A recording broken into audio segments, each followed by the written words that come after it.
Welcome back to Revise and Resubmit, the podcast that takes, those really dense academic papers and makes them surprisingly interesting. I'm Pavlov. And I'm Nikita. When the internet was first really becoming a thing, there was this very real fear. Researchers like Van Alstyne and Brynjolfsson, I think it was back in the mid-90s, they voiced this concern that the technology would eventually just fragment society, create these little isolated information silos. They called it cyber balkanization. And now, decades later, that fear seems to have, it's manifested. Not through geography, but through algorithms.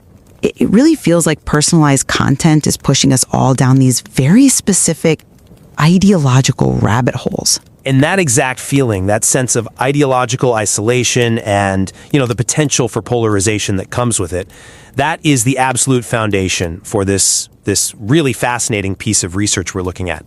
Our whole discussion is grounded in a peer-reviewed paper from the Journal of Management Information Systems, which is, an FT50 journal, titled Social Identity Theory and Algorithmic Bias, Ingroup and Outgroup Acrophily in Recommender Systems. The researchers Carlos Carrasco-Farré, Didier Grimaldi, Mark Torrens, and Enzo Longobuco, they really deserve a tremendous amount of credit for tackling such a massive question, and they're from top institutions like Toulouse Business School and ESAD. We really do urge you, whether you subscribe or not, please make time to read this paper. It's so thoughtfully crafted. The link is in the show notes. Yeah, it's a great read. And for anyone who's maybe a bit newer to academic research, the core idea is, it's actually quite accessible. The study uses something called social identity theory, or SIT, to ask if YouTube's recommender system is just reflecting our own biases back at us, or if the algorithm is actively amplifying them. And it focuses specifically on political extremity. And that really gets us to the heart of it, doesn't it? The central question we're examining here is, do these huge recommendation systems just act as neutral mirrors of human nature, showing us what we already want to see? Or are they, in fact, intentional amplifiers?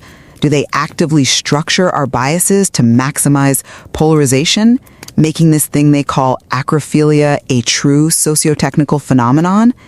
I would argue that the evidence shows they are amplifiers. See, I come at it from a slightly different angle. I mean, the evidence is clear that our own psychological tendencies are operating online. I don't think anyone disputes that. But I remain skeptical that the study definitively proves the algorithm as the amplifying cause, rather than just showing the incredibly powerful dynamics of user engagement loops themselves. I could see why you'd think that. But I think we should first just clarify the theory here, because it's what allows the authors to even distinguish between a simple echo chamber and this idea of active polarization. The research, as you said, is built on social identity theory. It basically confirms that we get our identity from our group memberships, which leads to, in-group favoritism. But they go beyond just homophilia, that simple preference for similarity, to define two very specific biases related to extremity. And those are in-group acrophily and this new idea, out-group acrophily. Could you define those for us? Because they really are central to the whole thing. Of course. So in-group acrophilia it's the tendency to be exposed to more extreme views within your own political group. So favoring the radical over the moderate, even if they share the same general leaning. Then the study introduces out-group acrophilia. And this is the bias where users are shown the most extreme content from the opposing political group, not their moderate center.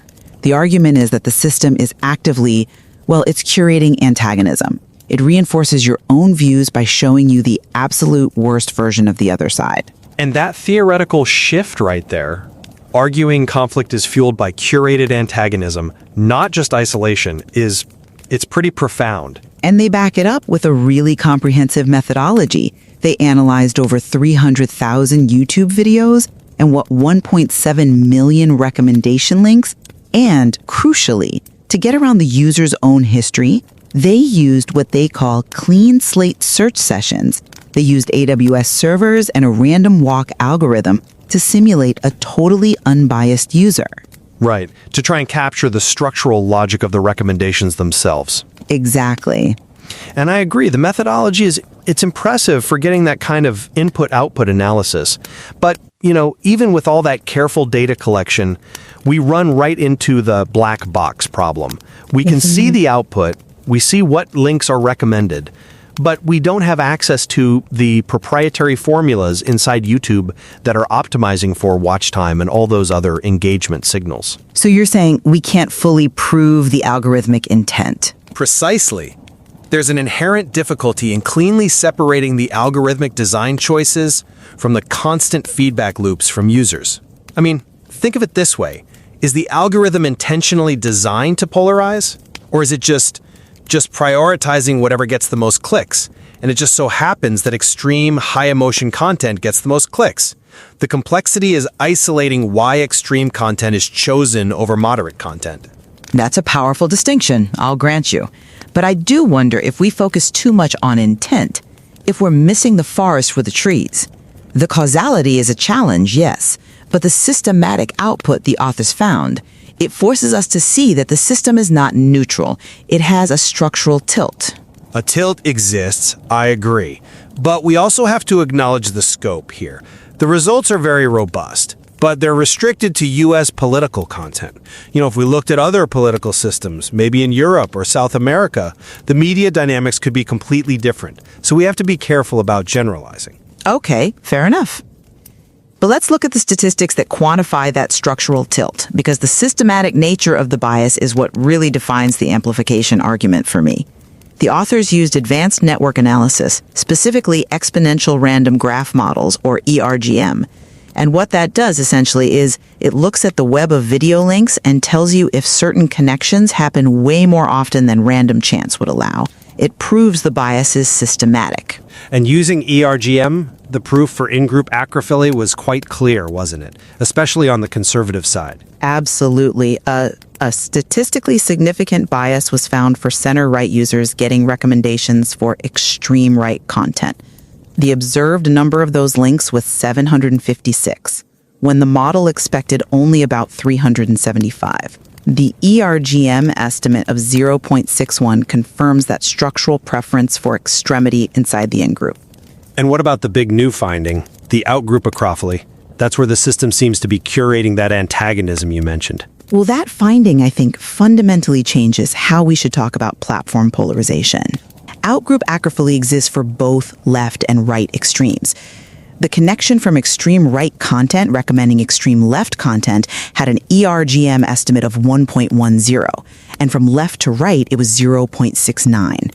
So this confirms the platform isn't just shielding you from the other side, it is selectively promoting the most emotionally charged, extreme versions of the other side. I'm not entirely convinced that this means acrophily is the main driver of polarization. I think we have to keep some perspective on the relative importance of these effects. I acknowledge the statistical significance, but we can't overstate its role compared to the much bigger, dominant bias here, homophilia, the basic echo chamber effect. How substantial is that difference in magnitude? Oh, it's overwhelming. The ERGM estimate for right-to-right homophilia is a massive 3.58. For left-to-left, it's 2.06. So that 3.58, the main echo chamber effect, it's more than 3 times stronger than the highest outgroup acrophily estimate of 1.1.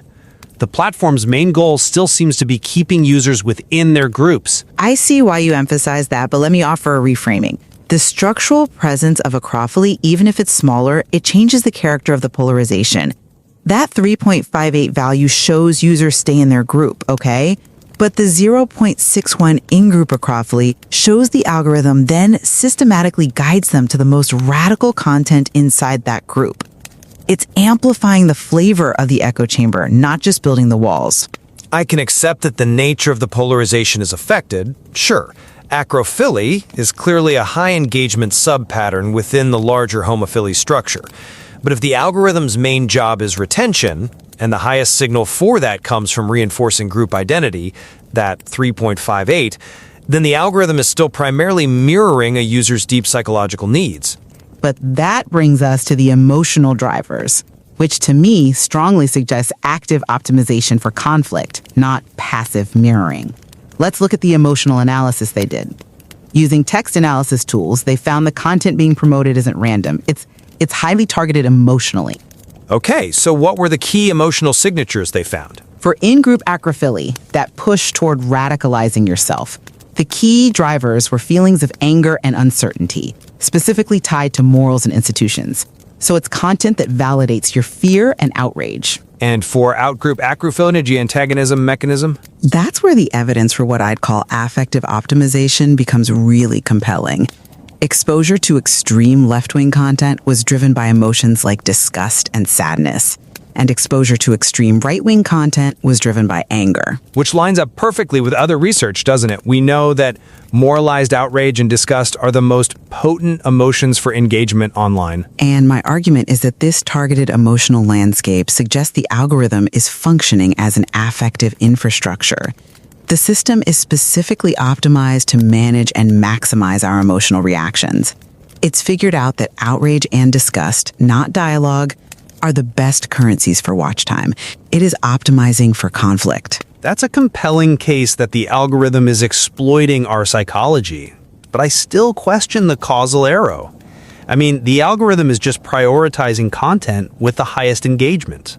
If users consistently click on videos that make them feel disgust or moral outrage because those feelings satisfy some need to feel superior or validate their identity, then the algorithm is simply reflecting that high arousal preference to maximize its business objective. But that perspective kind of ignores the reversal of agency, doesn't it? When the algorithm is sorting content, it faces a choice. Promote a moderate view that might foster dialogue, or promote an extreme view that triggers disgust and gets more watch time. By choosing the latter, the platform is making a structural choice, and that choice is amplification. The distinction is subtle, but I think it's critical. If you remove the algorithm and just let users choose, they might still pick the extreme content because it satisfies those identity needs. I think the data confirms the exploitation of our pre-existing emotionally driven needs. Separating that from a deliberate design causality to polarize society is, well, it's the hard part. For me, the core contribution here is that this work successfully integrates social identity theory into our digital world. It provides real, empirical evidence that recommender systems are not neutral. By systematically prioritizing ideological extremes, both in-group and out-group, they encode and amplify acrophily. It fundamentally confirms that platform design acts as a powerful structural bias. And I would conclude by fully accepting that in-group and out-group acrophily are real identifiable patterns.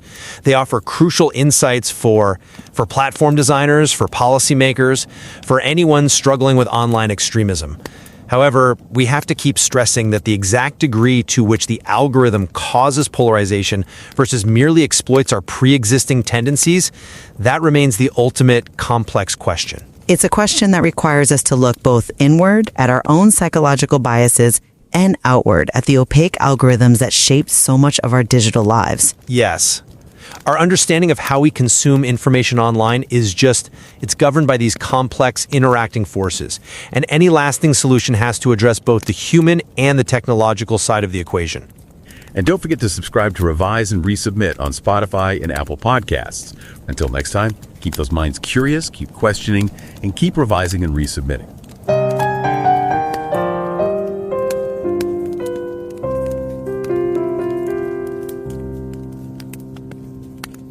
Revise and রিসাবমিটে স্বাগতম।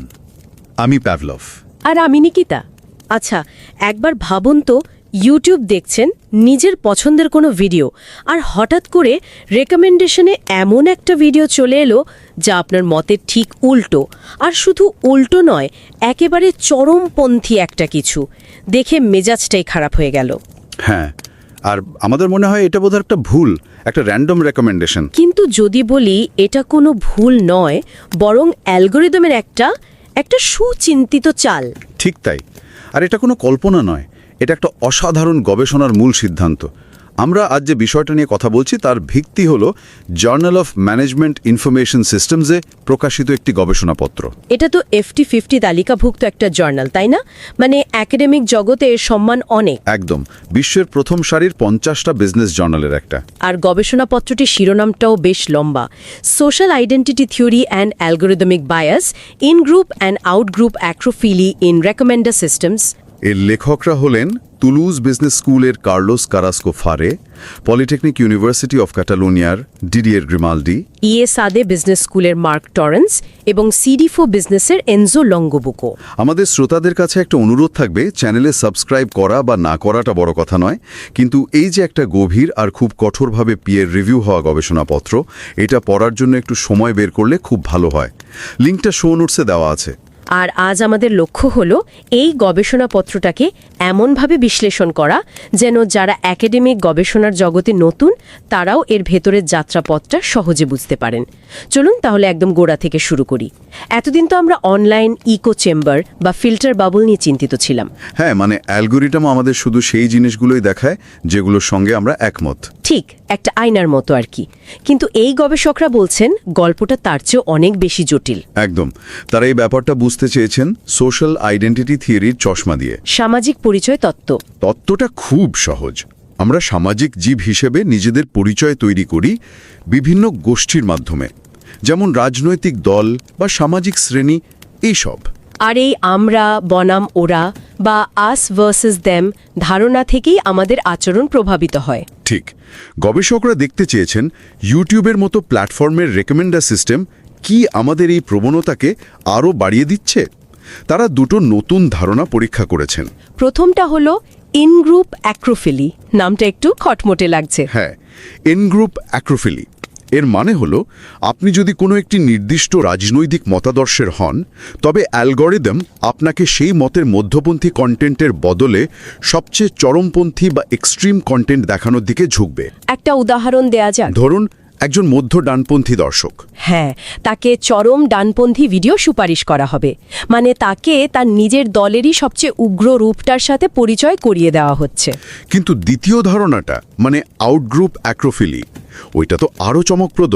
আউটগ্রুপ অ্যাক্রোফিলি, হ্যাঁ, এখানে algorithm আপনাকে আপনার মতাদর্শের সম্পূর্ণ বিপরীত দিকের সবচেয়ে চরমপন্থী কন্টেন্ট দেখায়। মধ্যপন্থী কোনো ভিন্ন মত নয়, একেবারে উল্টো মেরুর কন্টেন্ট।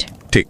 কারণটা হলো চরম বিরোধী মতামত আমাদের মধ্যে তীব্র আবেগ তৈরি করে, রাগ, ঘৃণা, দুঃখ, এইসব। আর এই আবেগই প্ল্যাটফর্মের এনগেজমেন্ট বাড়াতে সাহায্য করে। আমরা আটকে যাই।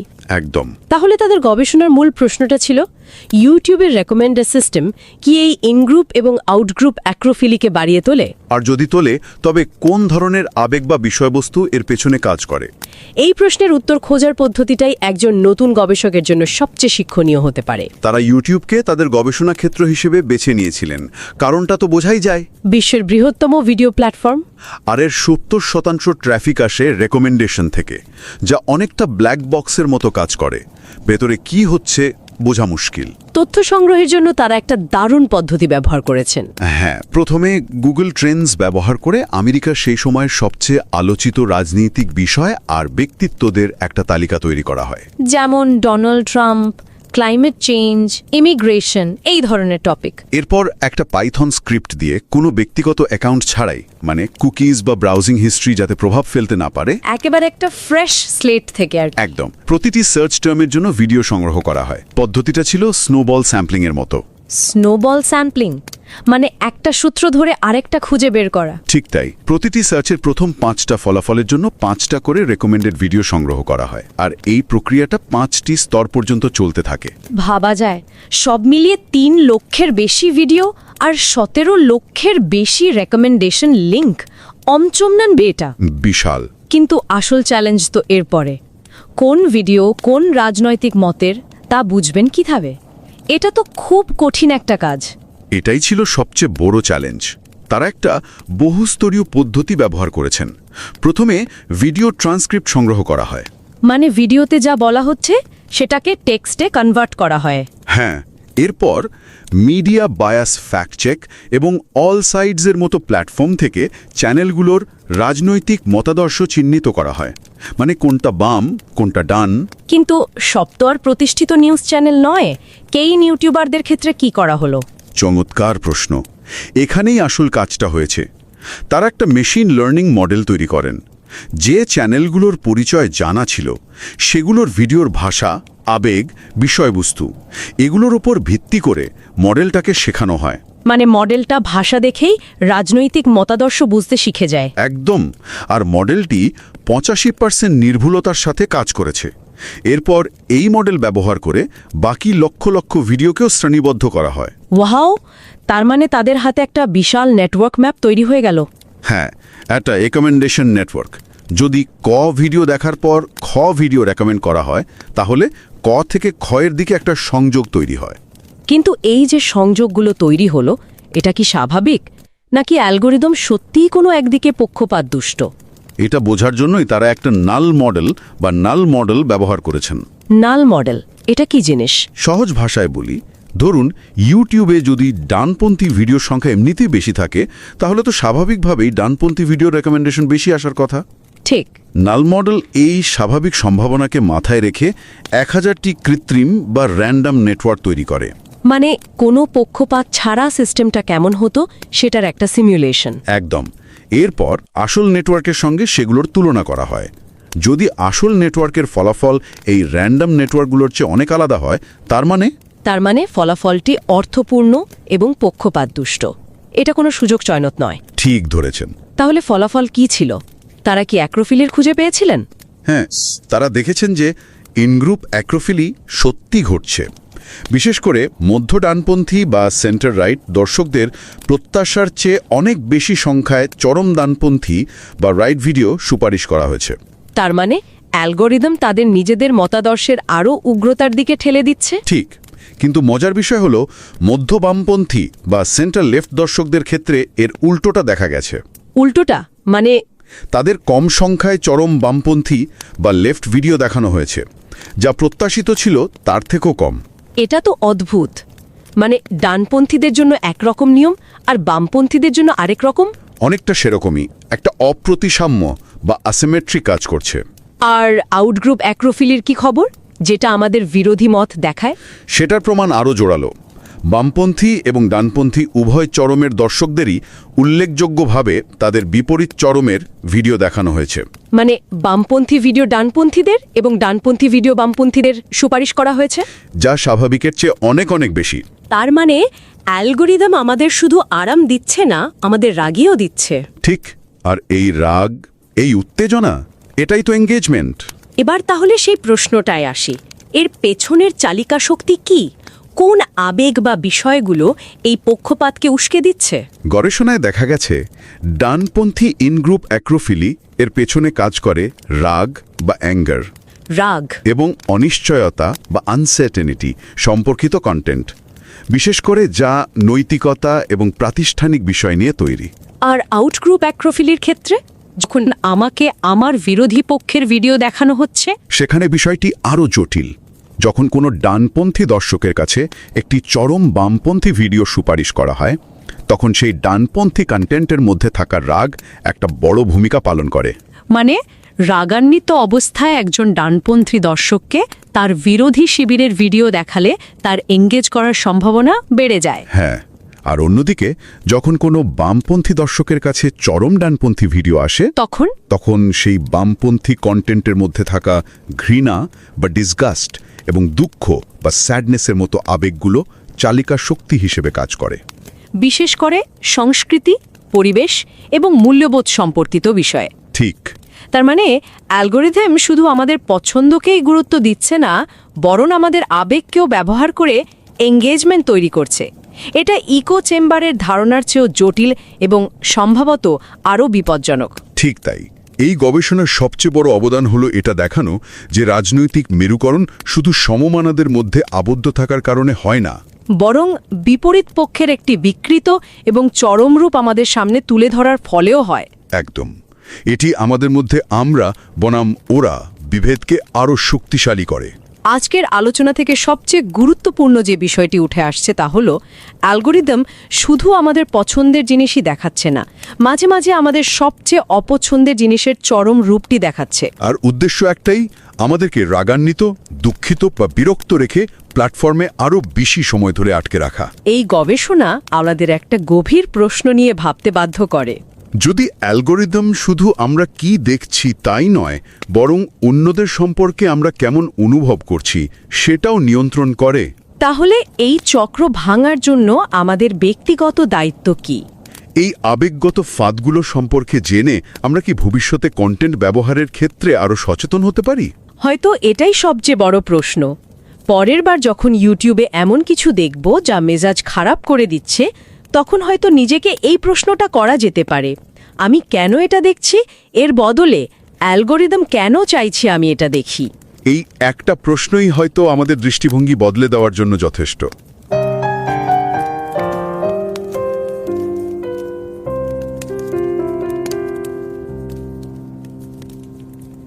नमस्कार, रिवाइज एंड रीसबमिट में आपका स्वागत है। मैं हूं पावलोव और मैं हूं निकिता। आप कभी YouTube पर कुछ देखने बैठी हैं? सोचा कि चलो किसी राजनेता के बारे में एक वीडियो देखेंगे, और फिर 1 घंटे बाद आप पाती हैं कि आप एक ऐसी दुनिया में खो गई हैं जहां एक के बाद एक ऐसे वीडियो आ रहे हैं जो या तो आपकी सोच को और पक्का कर रहे हैं, या फिर आपको दूसरी तरफ के इतने भड़काऊ वीडियो दिखा रहे हैं कि आपको गुस्सा आने लगता है। अगर आपके साथ ऐसा हुआ है तो यकीन मानिए ये कोई इत्तेफाक नहीं है। हाँ बिल्कुल, और इसी अजीब से अनुभव को समझने के लिए हाल ही में एक बहुत ही दिलचस्प रिसर्च पेपर पब्लिश हुआ है। इसका टाइटल है social identity theory and algorithmic bias, ingroup and outgroup acrophily in recommender systems, और ये प्रतिष्ठित journal of management information systems में छपा है, जो कि दुनिया के टॉप 50 बिजनेस जर्नल्स में से एक है। इसके लेखक हैं Carlos कैरास्को-फारे, Didier Grimaldi, mark Torrens और एंजो लोंगोबुको। हम आपसे ये तो नहीं कहेंगे कि आप इस चैनल को सब्सक्राइब करें, लेकिन ये ज़रूर कहूँगी कि इस गहराई से लिखे गए और रिगरसली पीयर रिव्यूड लेख को पढ़ने के लिए समय ज़रूर निकालें। इसका लिंक शो नोट्स में है। आज हमारी चर्चा इसी पर है कि YouTube जैसे प्लेटफॉर्म के एल्गोरिदम कैसे हमारी सोच को बदल रहे हैं। सवाल यह है, क्या वे जानबूझकर हमें ऐसा कंटेंट दिखा रहे हैं जो समाज में ध्रुवीकरण या पोलराइजेशन को बढ़ाता है? बिल्कुल, और यहीं पर आप कह सकते हैं 2 अलग अलग नजरिए सामने आते हैं। मेरा मानना है कि ये पेपर अकाट्य सबूत देता है कि एल्गोरिदम सिर्फ हमारी पसंद को नहीं दिखा रहे, बल्कि वे सक्रिय रूप से हमें चरमपंथी और विरोधी विचारों वाले कंटेंट की तरफ धकेल रहे हैं, सिर्फ इसलिए ताकि हम ज्यादा समय तक प्लेटफॉर्म पर टिके रहें। पर मेरा नजरिया थोड़ा सा अलग है। मैं मानती हूँ कि ये पेपर एक बहुत ही जबरदस्त आइडिया सामने रखता है, लेकिन इसके नतीजों को हमें थोड़ी सावधानी से देखना चाहिए। ये पता लगाना बहुत मुश्किल है कि क्या ये एल्गोरिदम का डिज़ाइन है जो हमें बदल रहा है, या एल्गोरिदम सिर्फ हमारे उस बर्ताव को पकड़ रहा है जो पहले से मौजूद है। मतलब हम शायद खुद ही ऐसा कंटेंट देखना चाहते हैं जो हमें उकसाए। मेरा पक्ष साफ है, ये रिसर्च हमें एक नई और मैं कहूँगा ज़रूरी चीज़ से मिलवाती है, जिसे आउटग्रुप एक्रोफिली कहा गया है। अब ये सुनने में थोड़ा टेक्निकल लग सकता है, लेकिन इसका मतलब बहुत सरल है।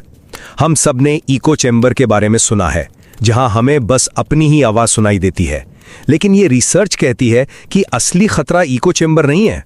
असली खतरा यह है कि एल्गोरिदम आपको जानबूझकर आपके विरोधी गुट का सबसे चरम, सबसे भड़काऊ और सबसे कार्टून जैसा वर्जन दिखाता है। क्यों? वो ऐसा क्यों करेगा? क्योंकि प्लेटफॉर्म जानता है कि ऐसे वीडियो देखकर आपको गुस्सा, नफरत या चिढ़ जैसी मजबूत भावनाएं महसूस होंगी, और इन्हीं भावनाओं की वजह से आप उस पर और ज्यादा समय बिताएंगे। इस स्टडी की सबसे बड़ी ताकत इसकी मेथडोलॉजी है। उन्होंने 3 लाख से ज़्यादा वीडियो और 17 लाख से ज़्यादा रिकमेंडेशंस का एनालिसिस किया। ये कोई छोटा मोटा काम नहीं है। उन्होंने स्टैटिस्टिकल मॉडल्स का इस्तेमाल करके यह साबित किया कि यह पैटर्न कोई संयोग नहीं है, बल्कि प्लेटफॉर्म द्वारा सिस्टमैटिक तरीके से बढ़ाया गया एक बायस है। ये दिखाता है कि प्लेटफॉर्म का असली मकसद सिर्फ आपका ध्यान खींचना है, चाहे इसकी कीमत समाज में बढ़ती नफरत और बंटवारा ही क्यों न हो। मैं मानती हूँ कि ये आउटग्रुप एक्रोफिली का आइडिया बहुत पावरफुल है। जब मैंने इसके बारे में पहली बार पढ़ा तो मुझे लगा कि अरे ये तो मेरे अपने YouTube एक्सपीरियंस को कितनी अच्छी तरह से समझाता है। लेकिन यहीं पर मेरा शक शुरू होता है, और ये आपकी बताई हुई मेथडोलॉजी पर ही है।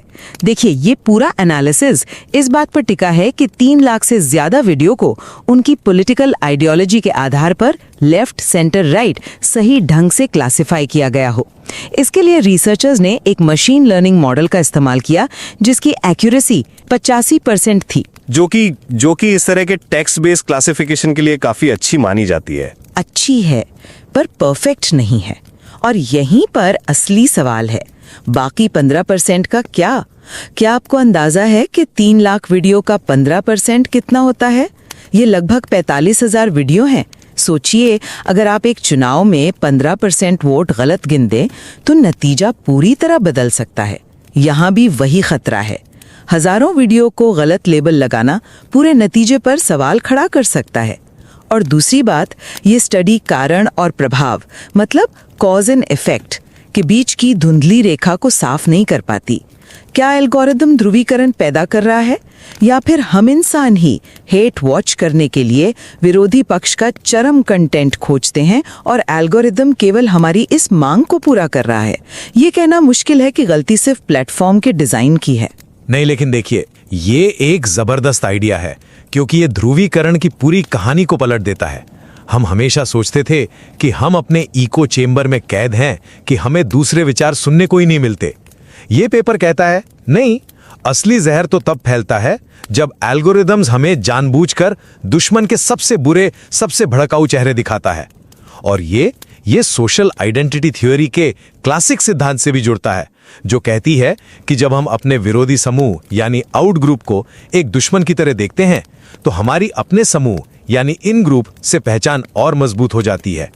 ये एक क्लासिक सामाजिक सिद्धांत को आज की टेक्नोलॉजी से जोड़ने का बेहतरीन उदाहरण है। ठीक है, मैं मानती हूँ कि ये थ्योरी बहुत दिलचस्प है, लेकिन क्या हम इसे एल्गोरिदम का बायस कह सकते हैं या ये सिर्फ यूजर एंगेजमेंट का एक नतीजा है? पेपर खुद कहता है कि नफरत और दुख जैसी भावनाएं इस पैटर्न को चलाती हैं। प्लेटफॉर्म का डिजाइन ही ऐसा है कि जो चीज लोगों को इमोशनली एंगेज करे वो ज्यादा दिखेगी। तो एल्गोरिदम राजनीतिक रूप से पक्षपाती नहीं है, वो बस उस कंटेंट के प्रति पक्षपाती है जो लोगों को स्क्रीन से जोड़े रखता है। मुझे लगता है कि हम एक सीधी सादी ऑप्टिमाइजेशन प्रोसेस पर इरादे का आरोप लगा रहे हैं।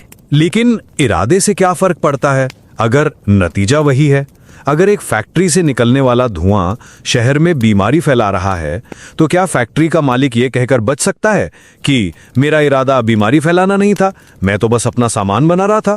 अगर ऑप्टिमाइजेशन का नतीजा व्यवस्थित रूप से समाज में बंटवारे को बढ़ा रहा है, तो उसे एक डिजाइन का बायस कहना गलत नहीं है। वे सक्रिय रूप से ये तय कर रहे हैं कि कौन सी चीजें ज्यादा दिखेंगी, और अगर वो फैसला लगातार चरमपंथी को बढ़ावा देता है तो ये एक डिजाइन की गई समस्या है, चाहे इरादा कुछ भी हो। ये एक अच्छा पॉइंट है, लेकिन ये शायद मामले को थोड़ा ज्यादा सरल कर देना है। एल्गोरिथम एक इंसान की तरह नहीं सोचता, उसका कोई इरादा नहीं है। वो एक गणितीय मॉडल है जिसे एक ही लक्ष्य के लिए बनाया गया है, आपका ध्यान बनाए रखना। अगर उस प्रक्रिया में ध्रुवीकरण एक साइड इफेक्ट है तो ये एक गंभीर समस्या है। लेकिन यह कहना कि एल्गोरिथम का मकसद ध्रुवीकरण फैलाना है, यह शायद सही नहीं होगा। ये एक सूक्ष्म लेकिन महत्वपूर्ण अंतर है। चलिए मेथोडोलॉजी पर वापस आते हैं। हाँ बिल्कुल। मैंने इसकी सीमाओं का जिक्र किया, लेकिन मैं इसकी मजबूती पर भी ध्यान दिलाना चाहती हूँ। जो लोग रिसर्च की दुनिया में नए हैं, उनके लिए ये पेपर एक शानदार उदाहरण है कि असल दुनिया के मुश्किल डेटा को कैसे संभाला जाता है। उन्होंने डेटा सिर्फ यूं ही नहीं इकट्ठा किया, उन्होंने स्नोबॉल सैम्पलिंग जैसी तकनीक का इस्तेमाल किया, यानी एक वीडियो से शुरू होकर उसके रिकमेंडेशंस को फॉलो करते गए। हर बार एक क्लीन सेशन शुरू किया ताकि पिछली सर्चेस का असर न हो, और उन्होंने अपने नतीजों की तुलना एक रैंडम मॉडल से की, ये दिखाने के लिए कि उनके फाइंडिंग्स स्टैटिस्टिकली सिग्निफिकेंट हैं। एक मिनट, आप इसकी मेथोडोलॉजी को शानदार उदाहरण कह रहे हैं। मुझे तो इसमें एक बहुत बड़ी चेतावनी दिखती है। हाँ, कागज पर यह सब बहुत अच्छा लगता है, स्नोबॉल सैम्पलिंग, क्लीन सेशन, लेकिन ये एक सुंदर इमारत बनाने जैसा है जिसकी नींव में ही दरार हो, और वो दरार है वो 85% एक्यूरेसी। लेकिन रिसर्च में 100% सटीकता कभी नहीं होती, और 85% इस तरह के टेक्स्ट बेस्ड क्लासिफिकेशन के लिए एक स्टैंडर्ड बेंचमार्क है। ये दिखाता है कि रिसर्चर्स ईमानदार हैं, उन्होंने अपनी सीमाओं को छुपाया नहीं बल्कि साफ साफ बताया है। ये अच्छी रिसर्च की निशानी है। मैं मानता हूं कि पारदर्शिता अच्छी बात है, लेकिन एक सीमा को स्वीकार कर लेने से वो सीमा खत्म नहीं हो जाती। इसके अलावा एक और बड़ी समस्या है, ये डेटा केवल अमेरिकी राजनीति पर केंद्रित है और एक खास समय जनवरी 2023 का है। क्या हम इन नतीजों को भारत, यूरोप या दुनिया के किसी और हिस्से पर लागू कर सकते हैं? क्या हम इन्हें आज के समय पर लागू कर सकते हैं, ये देखते हुए कि एल्गोरिदम हफ्ते दर हफ्ते बदलते रहते हैं? मुझे लगता है कि इन नतीजों को यूनिवर्सल ट्रूथ मानना बहुत जल्दबाजी होगी। कोई भी एक स्टडी सारे सवालों के जवाब नहीं दे सकती। विज्ञान ऐसे ही आगे बढ़ता है, एक एक कदम करके, और ये स्टडी एक बहुत महत्वपूर्ण कदम है। और इसका सबसे दिलचस्प हिस्सा वो है जब ये भावनाओं और विषयों की भूमिका का विश्लेषण करता है। ये बताता है कि दक्षिण पंथ में इन ग्रुप एक्रोफिली यानी अपने ही पक्ष के चरम कंटेंट को देखना गुस्सा और संस्थाओं पर अविश्वास जैसी भावनाओं से जुड़ा है। वहीं आउटग्रुप एक्रोफिली यानी विरोधी पक्ष के चरम कंटेंट को देखना वो संस्कृति और मूल्यों जैसे विषयों पर नफरत और दुख की भावनाओं से प्रेरित है।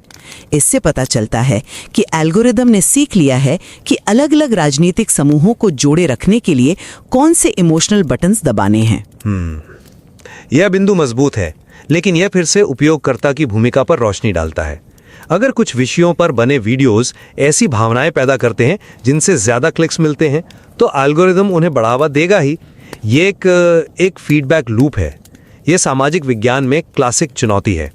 एक जटिल सिस्टम में कारण और प्रभाव को अलग करना बहुत मुश्किल होता है।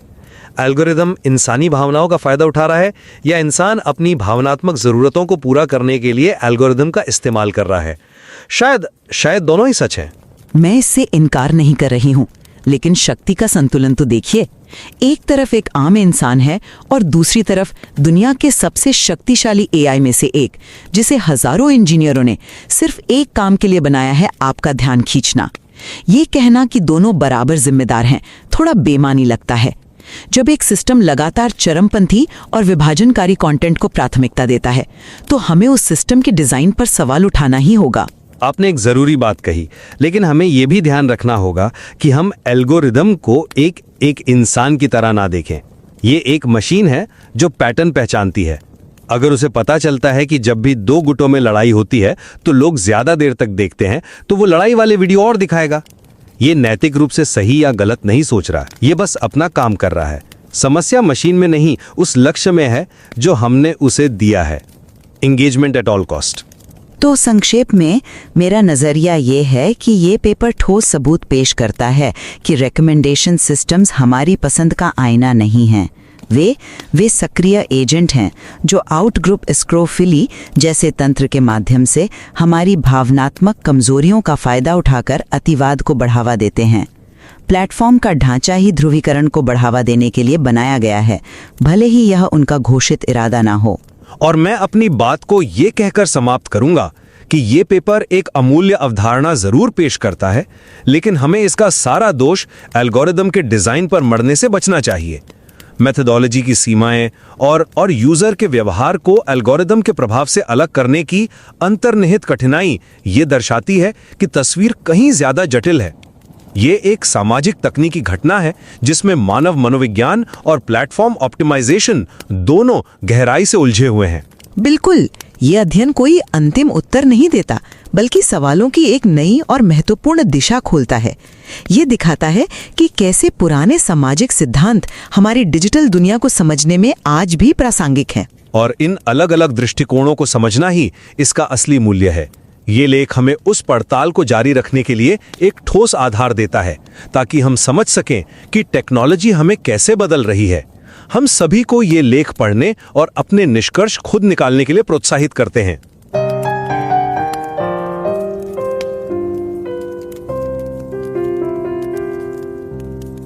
Stellen Sie sich mal vor, es ist spät am Abend. Sie schauen sich auf YouTube ein politisches Video an.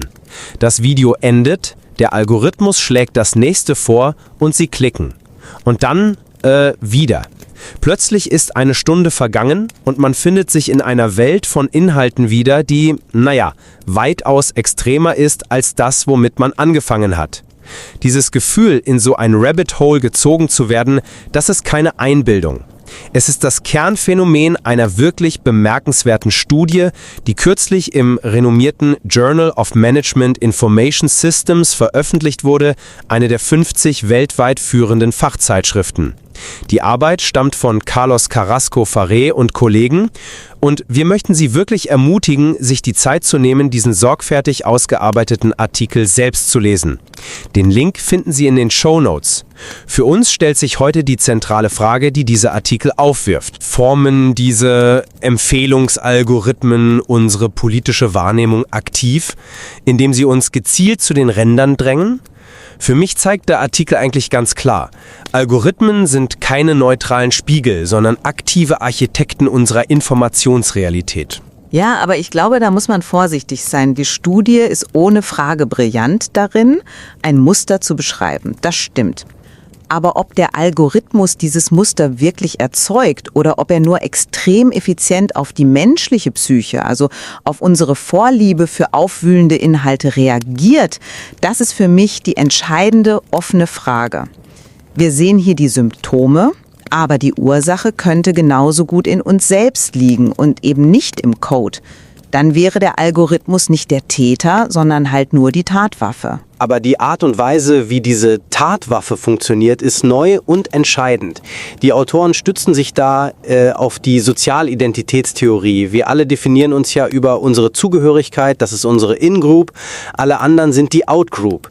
Die These der Studie ist nun, dass der Algorithmus gelernt hat, genau diesen psychologischen Knopf zu drücken. Er bedient sich dabei nicht nur der bekannten Homophilie, also der Tendenz, uns Ähnliches zu zeigen und uns in Echokammern zu sperren. Er geht einen Schritt weiter mit einem Konzept, das sie Acrophilie nennen. Und da wird es tatsächlich interessant. Acrophilie, also die Liebe zu den Extremen. Sie unterscheiden ja zwei Formen. Die eine ist die Ingroup Acrophily. Das bedeutet, der Algorithmus schiebt uns nicht nur zu anderen in unserem eigenen politischen Lager, sondern gezielt zu den radikalsten Stimmen in diesem Lager. Das ist dann keine Echokammer mehr, in der man sich nur gegenseitig bestätigt, sondern quasi ein Trainingslager für die extremsten Positionen der eigenen Seite. Exakt. Und was ich noch beunruhigender finde, ist das zweite von den Autoren neu eingeführte Konzept, die Outgroup Acrophily. Hier schlägt der Algorithmus uns nicht etwa moderate Positionen der Gegenseite vor, die vielleicht einen Dialog ermöglichen würden. Im Gegenteil, er konfrontiert uns mit den schrillsten, den empörendsten und extremsten Karikaturen der anderen. Das Ziel ist offensichtlich nicht Verständigung, sondern rein emotionale Reaktion. Wut, Abscheu, Ekel. Das ist kein Brückenbau, das ist das Ausheben von Gräben im industriellen Maßstab. Moment. Ziel ist hier ein starkes Wort. Unterstellen Sie dem Algorithmus eine Absicht? Die plausiblere Erklärung, die ja auch die Studie nahelegt, ist doch schlicht und ergreifend Engagement. Empörung fesselt, Wut generiert Klicks. Der Algorithmus hat kein politisches Ziel. Er hat ein kommerzielles. Er tut, wofür er optimiert wurde. Wenn wir das Bias nennen, also eine Verzerrung, dann implizieren wir eine Abweichung von einer neutralen Norm.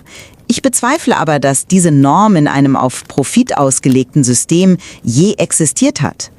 Es ist kein Fehler im System, es ist das System. Aber auch wenn die Motivation eine kommerzielle ist, der Effekt ist ja politisch. Und um diesen Effekt zu messen, ist die Methodik der Studie wirklich bemerkenswert sauber. Sie haben über 300.000 Videos und 1,7 Millionen Empfehlungen im US-politischen Kontext analysiert. Wichtig dabei, die Datenerhebung lief über einen neutralen Server, ohne Cookies, ohne personalisierte Historie, um wirklich nur den Algorithmus selbst zu beobachten. Die politische Ausrichtung der Videos wurde dann nicht nur anhand der Kanäle, sondern inhaltsbasiert durch ein Machine Learning-Modell klassifiziert, das die Transkripte analysiert hat. Das ist methodisch solide, keine Frage. Aber lassen Sie uns doch mal genauer auf die Zahlen schauen. Das Modell hatte eine Genauigkeit von 85%. Das klingt gut, aber was heißt das im Umkehrschluss? 15% Fehlklassifizierung. Bei über 300.000 Videos sprechen wir von, rund 45.000 potenziell falsch zugeordneten Inhalten. Das ist keine triviale Größe mehr. Und das führt mich zu meiner größten Frage bei den Ergebnissen. Sie meinen die Asymmetrie? Genau. Die Studie findet ja diesen faszinierenden Effekt, die Ingroup Acrophily, also der Drang zu den eigenen Extremen, war bei Mitte-Rechts-Nutzern stark ausgeprägt, bei Mitte-Links-Nutzern aber praktisch nicht vorhanden. Ihnen wurden linksextreme Inhalte sogar seltener empfohlen. Wie kann das denn sein, wenn der Algorithmus angeblich alle gleichermaßen radikalisiert? Für mich ist genau diese Asymmetrie der stärkste Beweis dafür, dass der Algorithmus eben kein passiver Spiegel ist. Ein Spiegel würde alle gleich behandeln. Aber hier agiert er als aktiver Gestalter, der je nach politischem Ausgangspunkt unterschiedlich eingreift. Das widerspricht doch der Idee, er würde nur auf eine universelle menschliche Psychologie reagieren. Oder es spiegelt einfach die unterschiedliche Beschaffenheit der Inhalte und des Publikums wider. Könnte es nicht sein, dass mein Punkt mit den 45.000 falsch klassifizierten Videos hier eine Rolle spielt? Was, wenn das Modell einfach mehr Schwierigkeiten hat, linksextreme Inhalte von, sagen wir mal, satirischer Kritik oder akademischer Auseinandersetzung zu unterscheiden, während es bei rechtsextremen Inhalten treffsicherer ist, weil diese oft klarer in ihrer Sprache sind. Allein diese methodische Unschärfe könnte die Asymmetrie bereits erzeugen oder zumindest stark beeinflussen. Das ist eine interessante Hypothese, die die Autoren aber statistisch zu entkräften versuchen. Sie haben ihre Beobachtungen ja mit Nullmodellen verglichen, also wie die Empfehlungen bei reiner Zufallsverteilung aussehen würden. Die Abweichungen sind so signifikant, dass da eine systematische Kraft am Werk sein muss, die über methodische Unschärfen hinausgeht. Ich bestreite die Systematik ja nicht. Ich bestreite den Ursprung. Nehmen wir eine andere Erklärung für die Asymmetrie. Vielleicht ist das Angebot an hochgradig emotionalisierenden, engagementstarken rechtsextremen Inhalten im US-Kontext auf YouTube einfach größer. Oder die Zielgruppe ist empfänglicher dafür. Der Algorithmus hätte dann einfach gelernt, dass diese Strategie bei einem Teil des politischen Spektrums besser funktioniert. Das wäre keine Ideologie im Code, sondern reine kalte Optimierung auf eine vorhandene Marktlücke der Empörung. Er ist kein Königsmacher, er ist ein Marktforscher. Aber bei der Outgroup Acrophily, also der gezielten Konfrontation mit dem extremen Feindbild, da funktioniert es ja auf beiden Seiten. Sowohl linke als auch rechte Nutzer bekommen überproportional oft die extremistischen Inhalte der Gegenseite vorgesetzt. Und hier wird auch die emotionale Mechanik dahinter deutlich. Bei linken Nutzern werden Empfehlungen für extrem rechte Inhalte durch Videos getriggert, die Ekel oder Traurigkeit hervorrufen. Bei rechten Nutzern ist es vor allem Wut, die sie zu linksextremen Inhalten führt. Das ist doch ein klarer Beleg für eine gezielte emotionale Manipulation. Bleibe dabei, das zeigt eine Korrelation, keine Kausalität. Die Henne-Ei-Frage ist nicht geklärt. Führt ein wütendes Video zu dieser Empfehlung oder interagieren Nutzer, die bereits wütend sind, eher mit solchen Inhalten, was der Algorithmus dann belohnt und verstärkt? Er könnte einfach nur verdammt gut darin sein, unsere bestehenden Emotionen zu erkennen und uns genau das zu geben, was uns am Haken hält. Das ist keine aktive Formung unserer Meinung, es ist die perfekte Spiegelung und Verstärkung unserer eigenen psychologischen Veranlagung. Der Impuls bleibt menschlich, Aber das System als Ganzes, also die Verknüpfung von menschlichem Impuls und algorithmischer Verstärkung, führt zu einem Ergebnis, das gesellschaftlich hochproblematisch ist. Ob der Algorithmus nun der Vordenker ist oder nur der effizienteste Verstärker der Polarisierung, den wir je gebaut haben, das Resultat ist dasselbe. Eine Informationsumgebung, die den Dialog ersteckt und die Extreme nährt. Das ist der Punkt. Die Unterscheidung ist akademisch, wenn am Ende die Gesellschaft weiter auseinanderdriftet. Nein, die Unterscheidung ist fundamental. Wenn der Impuls menschlich ist, dann können wir nicht nur die Technologie regulieren und erwarten, dass das Problem verschwindet. Dann müssen wir über Medienkompetenz reden, über den Umgang mit Emotionen in der Politik, über unsere eigene Verantwortung. Den Algorithmus als alleinigen Schuldigen zu sehen, ist eine bequeme, aber vielleicht zu einfache Antwort. Er zeigt uns eine hässliche Fratze, aber es könnte unsere eigene sein. Zusammenfassend würde ich sagen, diese Studie leistet einen entscheidenden Beitrag, weil sie uns mit den Konzepten der Ingroup und Outgroup Acrophily eine neue Sprache gibt, um zu beschreiben, was wir fühlen. Sie belegt empirisch, dass algorithmische Systeme unsere Informationsumgebungen aktiv und oft zum Negativen hin formen. Das Ergebnis ist eine Förderung von Extremismus durch emotionale Provokation und diese Erkenntnis ist grundlegend, wenn wir über verantwortungsvollere KI-Systeme nachdenken wollen. Und ich würde es so formulieren, die Studie ist ein Weckruf und ein fundamental wichtiger Ausgangspunkt. Sie liefert die Beweise für ein beunruhigendes Phänomen. Aber aufgrund der methodischen Einschränkungen und der Blackbox-Natur des Algorithmus ist sie eben nicht das letzte Wort. Sie unterstreicht vor allem die Notwendigkeit, tiefer zu graben. Die wirklich entscheidende Frage, die sich nun stellt, ist, was macht diese algorithmisch gesteuerte Konfrontation mit den Extremen tatsächlich mit den Überzeugungen und dem Verhalten der Menschen auf lange Sicht? Und genau darin liegt vielleicht der Wert dieser ganzen Auseinandersetzung. Sie zeigt diese komplexe Verschränkung von Technologie, Psychologie und Gesellschaft. Sie liefert keine einfachen Antworten, sondern befähigt uns, bessere und präzisere Fragen zu stellen. Sie zeigt, dass der Code nicht im luftleeren Raum operiert, sondern auf die tiefen Strömungen unserer eigenen Natur trifft, mit unvorhersehbaren Konsequenzen.